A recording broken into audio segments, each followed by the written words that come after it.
जहां पर एक तरफ अभी सोहेल अपने पाम अटैक का यूज कर रहा था, जिसका नाम त्रिमूर्ति पाम अटैक था। उसके अंदर उसने प्रमुख उपलब्धि हासिल कर ली थी। वहीं दूसरी तरफ अभी आकाश के हाथ के अंदर वही कल जो उसके साथ में वो ट्रेनिंग कर रहा था, मक्खी मारने वाला एक बिल्कुल शक्तिहीन नेट पड़ा हुआ था।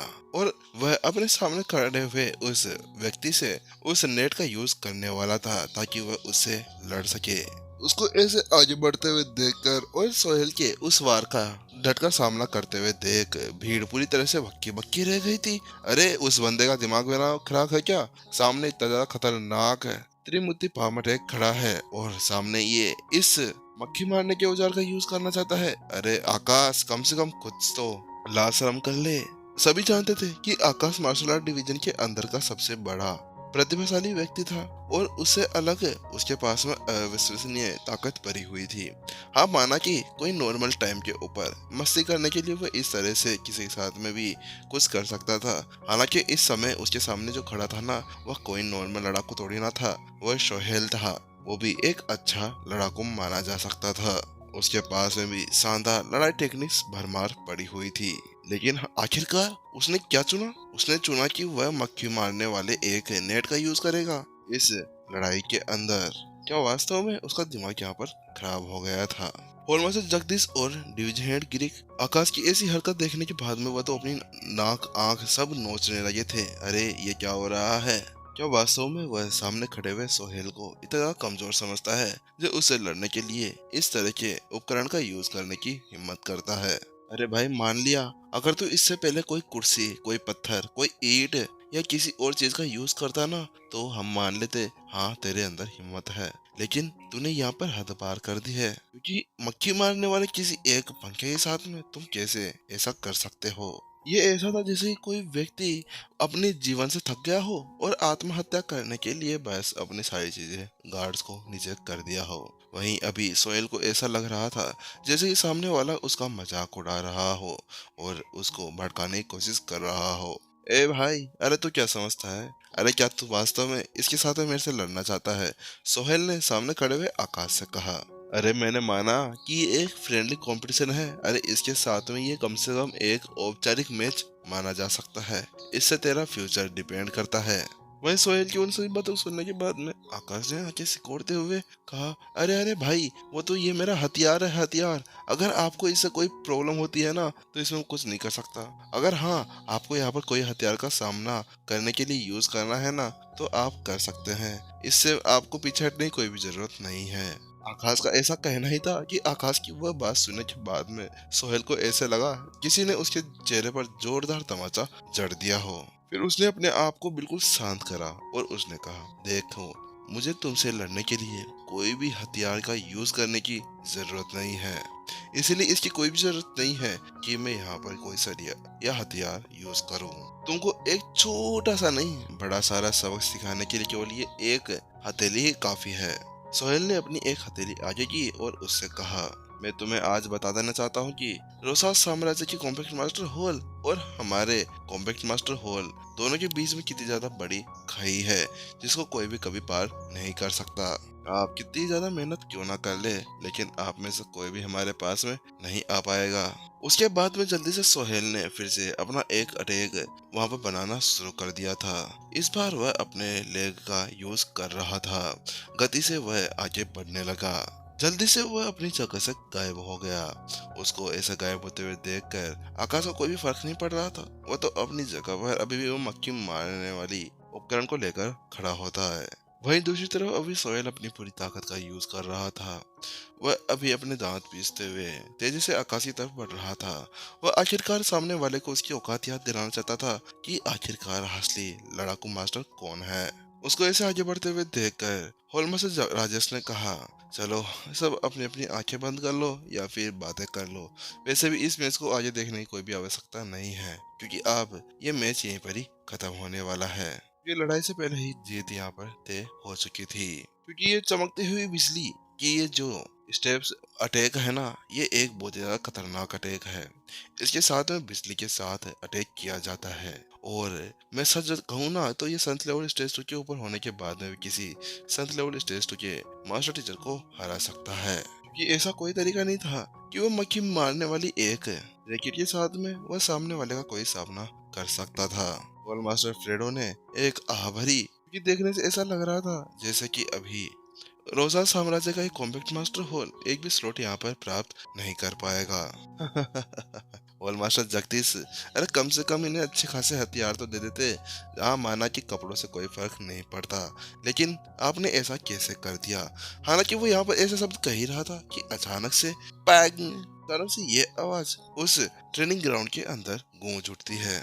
उस आवाज को सुनते सभी की निगाहें वापस से ट्रेनिंग ग्राउंड के ऊपर जुड़ जाती है, क्योंकि अभी कुछ समय पहले उन्होंने एक अजीब सी आवाज सुनी थी। उसी को देखने के लिए वह अभी अपनी निगाहें ट्रेनिंग ग्राउंड की तरफ घुमाते हैं तो देखते हैं कि अभी सोहेल के चेहरे के ऊपर एक लाल निशान छपा हुआ था, जो अभी आकाश के हाथ के अंदर वह रैकेट था वह उसी की तरह देखने से लग रहा था।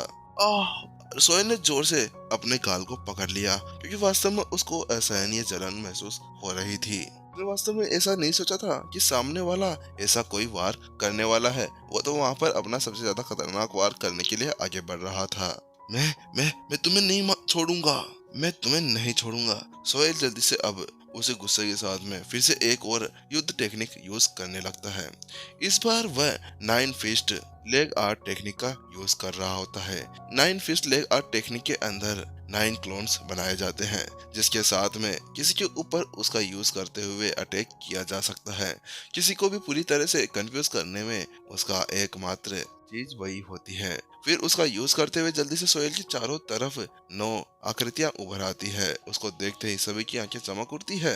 वो फ्रेडो कहता है मुझे लगता है कि इस बार तो अब सोहेल को बहुत ज्यादा गुस्सा आने वाला है, क्योंकि वहां पर आकाश ने ऐसी हरकत जो कर दी थी। हालांकि इससे पहले कि वो अपना अटैक वहां पर पूरा कर पाता, उससे पहले ही चपाट चपाट चपाट 3 बार और उसके गाल के ऊपर आकर लगते हैं। उसको वहां पर बिल्कुल भी महसूस नहीं होता कि उसके साथ में क्या हो रहा था। वहीं अपने साथी को इस तरह से मार खाते हुए देखकर चोंग साम्राज्य से आया हुआ एक लड़ाकू मास्टर जोर से चिल्लाते हुए कहता है, सोहेल, क्योंकि वो अभी एक हथियार का यूज कर रहा है, इसलिए तुम्हें भी वहां पर एक हथियार का यूज करना चाहिए। वहीं सोहेल समझ चुका था कि वह ऐसा कुछ भी नहीं कर सकता, जिसके साथ में जल्दी से वह अपने पास में से एक संत स्तर की एक तलवार बाहर निकाल लेता है। आकाश, तुम आज नहीं बचने वाले। तुमने आज जितनी मेरी बेइज्जती की है ना, मैं उससे तुम्हारा पूरा बदला लूंगा।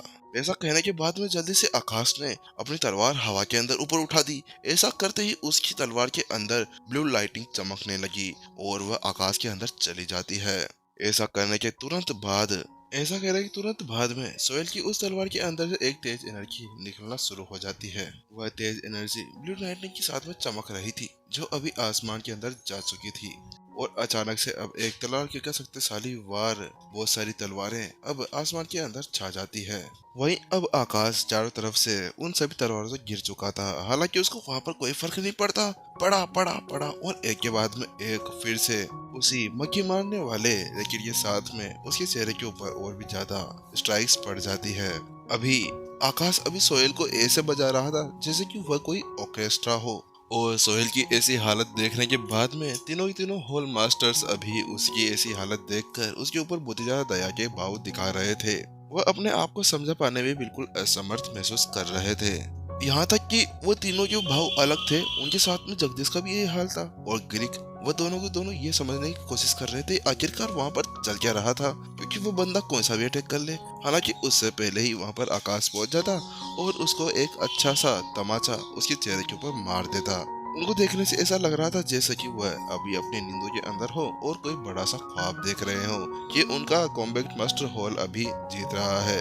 आखिरकार प्रिंसिपल रूपी ने इनको ऐसी कौन सी ट्रेनिंग दे दी, अरे ऐसी कौन सी इनको गोली खिला दी कि इनके अंदर इतनी ज्यादा एनर्जी आ गई थी। वास्तव में ये एक छोटा मोटा कोई मजाक नहीं था, ये ऐसा था जैसे ही कोई एक छोटा सा कैटरपिलर हो और अपने चारों तरफ एक कोकून बनाने के बाद में उसका यहाँ पर नया जन्म हुआ हो। क्योंकि 3 ही तो दिन है तो वहाँ पर वह सब कुछ करते हुए और उस 3 दिन की ट्रेनिंग के अंदर आखिरकार उन्होंने कैसे अपने आप को इतना ज्यादा शक्तिशाली बनाया था। सभी इसी तरह से हैरान थे। ग्रीक ने कहा, आप सभी को पता है, मैंने उसको ट्रेनिंग करते हुए देखा है। अरे वो इतना ज्यादा खतरनाक ट्रेनिंग कर रहा था कि आप सोच नहीं सकते। वह टॉयलेट के अंदर जितनी भी ज्यादा मक्खियां थी ना, उन सभी को मार रहा था। और मैंने देखा कि वहां पर मक्खी के कोई से भी अंग को एक भी टच नहीं हुआ था। हालांकि उसके पैरों के ऊपर ही हर बार चोट लग रही थी। ग्रीक ऐसा कह रहा था, उसकी बातें सुनकर सभी सन रह गए थे। उन्हें वास्तव में विश्वास नहीं हो रहा था जो उन अभी कान के अंदर से सुन रहे थे, क्योंकि सभी जानते हैं कि आखिरकार एक मक्खी कितनी ज्यादा फुर्तीली होती है।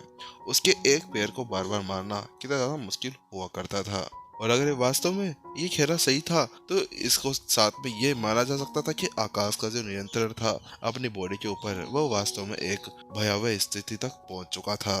वह ऐसे बातें कर ही रहे थे कि अचानक से जो नीचे खड़ी हुई जनता थी ना, उन्होंने भी उसकी वह बात सुन ली। उसकी वह बात सुनते ही सभी सभी निगाहें अब आकाश के ऊपर जम जाती है। और उसके हर एक कारनामे को देखने के बाद में उन्होंने अपने अपने दांत बींच लिए थे। ऐसा लग रहा था कभी भी उनके दांत मुंह से बाहर निकल जाएंगे और उनको बोखड़े के नाम से जाना जाएगा। और मैं जगदीश, आपको तो आकाश के बारे में पता ही होगा। वह हमारे मार्शल आर्ट डिवीजन के अंदर से है। वह बहुत ही ज्यादा प्रतिभाशाली व्यक्ति है। उसने कई सारी युद्ध टेक्निक सीखी है। हालांकि युद्ध टेक्निक के साथ में उसके अंदर कई सारी गलतियां भी थी। हालांकि मुझे ऐसा लगता है कि प्रिंसेस लुपिन ने वहां पर उसकी सारी गलतियों को पकड़ लिया था और उसकी उन सभी गलतियों और उसके अंदर सुधार करने के लिए उसको वो वाली ट्रेनिंग पकड़ाई थी, जिसके साथ में उसका हर एक प्रहार सटित हो चुका था। अगर आप सभी को उसका अनुमान लगाना कि आखिरकार वो वहाँ पर क्या कर रहा है, तो आपको उसकी हर एक गतिविधि के ऊपर ध्यान रखना होगा कि वह कैसे हर एक स्टेप अपना चल रहा था। ग्रीक की बात सुनते ही सभी की निगाहें अब आकाश के हर एक स्टेप के ऊपर टिक जाती है। वो देख पा रहे थे कि कैसे आकाश एक कदम लेता और कहीं और पहुंच जाता और दूसरे कदम में वापस अपनी जगह पर आ जाता और हर बार एक स्विंग के साथ में गाल लाल हो जाता। और उसकी इस तरह को देखकर सभी के सभी होल मास्टर्स अब पूरी तरह से चौंक गए थे। सभी की आंखें ऐसे हो गई थी जैसे किसी भी पल वह फटकर बाहर आ जाएगी। बैंग! और एक लास्ट स्विंग होता है, जिसके साथ में अब सोहेल जमीन के ऊपर आकर गिरता है। उसका चेहरा पूरी तरह से सूज चुका था।